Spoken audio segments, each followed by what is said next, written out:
وزیر خزانہ محمد اورنگزیب بجٹ پیش کر رہے تھے. ان کی جانب سے یہ بتایا گیا کہ بجٹ کا مجموعی حجم 17,573 ارب روپے ہوگا. مجموعی بجٹ خسارہ 6,105 ارب ہوگا. آمدن 19,278 ارب. ٹیکس وصولی ہدف 14,131 ارب روپے ہوگی. دفاعی بجٹ کا حجم 2,550 ارب روپے ہوگا. سود کی ادائیگی کے لیے 8,207 ارب روپے رکھنے کی تجویز ہے. معاشی شرح نمو کا ہدف 4.2. زرعی شعبے کا 4.5 رکھا گیا. سرکاری ملازمین کی تنخواہوں میں 10% اضافہ کیا جائے گا. وفاقی حکومت کا پینشن کی مد میں 7% اضافے کا اعلان. تنخواہ دار طبقے کے لیے تمام ٹیکس سلیب میں کمی کر دی گئی ہے. 6 سے 12 لاکھ تنخواہ پر ٹیکس کی شرح 5 سے کم کر کے 2.5% کر دی گئی. 12 لاکھ آمدن پر ٹیکس کی رقم 30,000 سے کم کر کے 6,000 کرنے کی تجویز ہے. 22 لاکھ تک تنخواہ پر ٹیکس کی شرح 15% سے کم کر کے 11% مقرر کر دی گئی. 22 سے 32 لاکھ تنخواہ پر ٹیکس شرح 25 سے کم کر کے 23% کر دی گئی ہے. بھارت پانی کو بطور ہتھیار استعمال کرنے کی کوشش کر رہا ہے.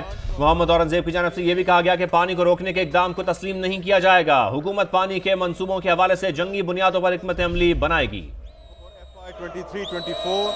and FY 24-25. Number 4, excess budget statement for FY 23-24. Minister of Finance to move item number 4.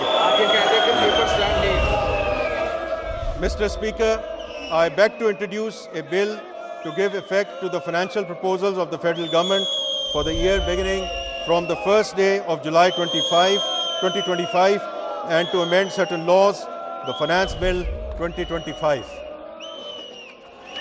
The papers stand laid and a bill to give effect to the financial proposal of the federal government for the year beginning on the first day of July 2025 and to amend certain laws, the Finance Bill 2025 stands introduced. The House is adjourned to meet again on Friday, 13 June at 11 a.m. تو آپ کو بتائیں کہ اس وقت اجلاس ملتوی کر دیا گیا ہے. بجٹ پیش کیا گیا ہے اور اس حوالے سے آپ کو بتائیں کہ محمد اورنگزیب کی جانب سے یہ بتایا گیا کہ درآمد شدہ سولر پینل پر 18 عائد کیا جائے گا. نئے بجٹ میں 850 cc تک کی چھوٹی گاڑیوں پر بھی 18% سیلز ٹیکس عائد کیا جائے گا. 18% ٹیکس سے کم شرح والی گاڑیوں پر 18% سیلز ٹیکس عائد ہوگا. تنخواہ دار چھوٹے کاروباری افراد کے لیے آسان ریٹرن فارم متعارف کروایا جائے گا. اعلیٰ تعلیم کی مد میں HEC کے 170 منصوبوں کے لیے 39.5 ارب روپے مختص کیے گئے ہیں. کسٹمز ڈیوٹی کی 0 سے 15% تک صرف 4 سلیبز ہوں گی. زیادہ سے زیادہ شرح 15% ہوگی. اضافی کسٹم ڈیوٹی 4 سال، ریگولیٹری ڈیوٹیز 5 سال میں ختم کر دی جائیں گی. اس کے ساتھ ساتھ 2025-26 میں PIA اور روزویلٹ ہوٹل کی نجکاری مکمل کرنا بھی ہدف ہے.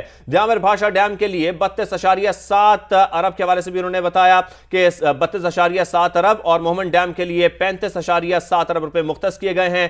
جاری آبی منصوبوں میں مزید سرمایہ کاری کے لیے 102 ارب روپے رکھے گئے ہیں. نان فائلرز کے کیش نکالنے پر ٹیکس 0.6 سے بڑھا کر 1% کر دیا گیا ہے. وفاقی حکومت کا پینشن کی مد میں 7% اضافے کا اعلان. تنخواہ دار طبقے کے لیے تمام ٹیکس سلیب میں کمی کر دی گئی. وزیر خزانہ کی بجٹ تقریر کا یہ بھی حصہ رہا. اس کی طرف نظریں بھی سب کی تھیں. 6 سے 12 لاکھ تنخواہ پر ٹیکس کی شرح 5 سے کم کر دی گئی. 2.5% کر دی گئی. 12 لاکھ آمدن ہوگی تو اس پر ٹیکس کی رقم 30,000 سے کم کر کے 6,000 کرنے کی تجویز ہے. 22 لاکھ تک کی تنخواہ پر ٹیکس کی شرح 15% سے کم کر کے 11% مقرر کر دی. 22 سے 32 لاکھ تنخواہ ہوگی تو اس پر ٹیکس شرح 25 سے کم کر کے 23% کر دی گئی. وزیر خزانہ محمد اورنگزیب نے اسپیچ دی بجٹ پر تو یہ بھی بتایا بجٹ کا مجموعی حجم 17,573 ارب روپے ہوگا. وزیر خزانہ محمد اورنگزیب نے بتایا مجموعی بجٹ خسارہ اس کے بارے میں بھی بتایا. مختلف اعداد و شمار تفصیل کے ساتھ